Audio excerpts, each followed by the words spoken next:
Obviously, baseball and basketball are completely different sports, but there are takeaways from the Cleveland Indians' amazing streak that the Cleveland Cavaliers could use as a blueprint for the future. Full transparency, I also cover the Cavs for Fansided. That doesn't diminish the wisdom that I'm going to speak in the short article. What have the Cleveland Indians done that the Cleveland Cavaliers can emulate? Let's take a look at 3 things. Goal number 1: sign and trade based on fit. Cleveland Indians front office has done a very good job in recent years and historically at finding fit. Fit is a matter of perspective, but isn't it interesting how well Andrew Miller, Edwin Encarnacion and Jay Bruce just seem to fit the Indians' persona? In recent years, the Indians have focused on both functional fit and overall fit. Bruce is a seamless addition to the Indians, and he's only been there a month. Encarnacion is arguably a better overall fit than the very popular Mike Napoli was last year. The Cavs do a less great job at fit. Back in the LeBron 1.0 days, the Cavs were better with fit, mostly because the team was all about fun. Signing Shaq so he could play with LeBron on the sidelines was hilarious. Antoine Jamison, a huge bust, seemed like a good fit at the time. The Indians keep finding ways to find both functional and personality fit in their recent signings and trades.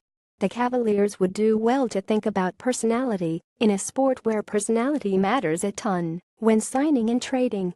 Goal number 2: building both ways. The Indians have been great in the last 10 years or so at both drafting and developing talent equally with signing and trading talent.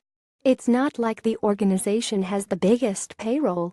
On the contrary, the Indians have, for the last 15 years, had one of the smallest payrolls in MLB. But they've proven again and again that they can build winning teams dating back to the 90s heyday. The Indians developed guys like Jason Kipnis, Francisco Lindor and Lonnie Chisenhol. They also traded for guys like Corey Kluber, Michael Brantley and Carlos Santana, who then were not top-level prospects. They have made some of the most lopsided trades in MLB history and continue to do so. They have learned how to build both ways. What can the Cavaliers do? They have almost unlimited money, and still, they have swung and missed on drafting talent that they can develop. But that doesn't mean that the Cavaliers can't take the draft and develop approach with seriousness. Was Anthony Bennett a bust? Yes. Was Dion Waiters, though it sure looks like Waiters has found a home in Miami, where he is playing very well, maybe even up to a top 10 pick level. The Cavaliers recently have been too focused on now. Even though I just wrote an article on the Cavaliers' need to focus on now, it's easier to stash and develop with the new two-way contracts than ever before. I don't know if we remember, but the Cavaliers drafted Jay Crowder. And then they ended up trading back for him. Just saying. Goal number 3: culture. The Cleveland Indians don't have great attendance. And they made it to the World Series last year. Don't you ever watch a game and see how much fun Jose Ramirez, Lindor and the rest of the guys are having outside of Corey Kluber's stoicism? Everyone is smiling and having a good time, regardless of whether they are on a historic winning streak. When's the last time you felt that the Cavaliers had fun? Maybe during a few playoff blowouts.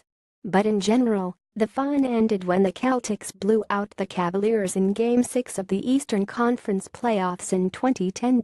Before then, hilarity. Sideline fun. Winning 66 games with probably the worst roster in history to win that many games. Making it to the NBA Finals with arguably the worst NBA Finals roster ever. Did the Cavaliers overperform from 20,072,010? Arguably, no. I believe that the atmosphere, the fun that guys like Delonte West, Wally's World, and Big Z had raised their games. Could you imagine a putrid roster like the Cleveland Cavaliers had in 2007 going to an NBA Finals in 2017? No way. So, the last lesson is to bring back that fun, inspiring culture back to the bench. It does wonders. Conclusion: the Cleveland Indians are about 25 feet away from the Cleveland Cavaliers. Legitimately. If you've never been to Cleveland, they are about as close as two professional venues can be to each other. The teams are very supportive of each other.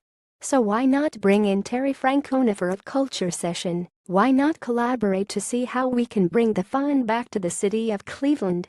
Clearly, the Indians are doing something right. Let's hope that the Cavaliers can take a lesson from their brothers across the street and get back to the 2009 fun team.